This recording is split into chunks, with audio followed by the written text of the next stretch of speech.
សូមគោរពនិងជម្រាបសួរក៏ដូចជាសួស្តីទៅកាន់ពុកម៉ែបងប្អូនទាំងអស់គ្នាវិលត្រឡប់មកជួបគ្នាសាជាថ្មីនៅតម្រុយឆ្នោតយួនថ្ងៃទី19 ខែ 1 ឆ្នាំ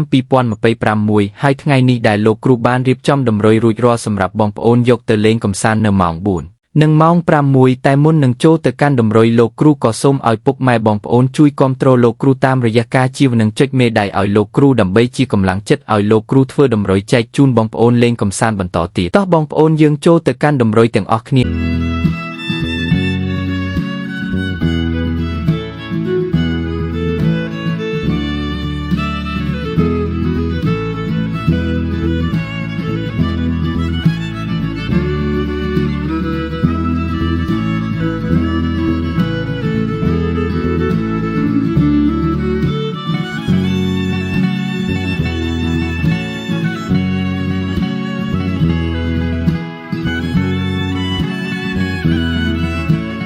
ហើយនេះគឺជាលេខដែលលោកគ្រូបានរៀបចំសម្រាប់បងប្អូនជាចុងក្រោយលោកគ្រូក៏សូមពរបងប្អូនរកទទួលទានមានបាននឹងជួបតែសំណាងល្អគ្រប់គ្នាជាពិសេសសូមឲ្យចូលលេខធំទាំងអស់គ្នាសូមជម្រាបលា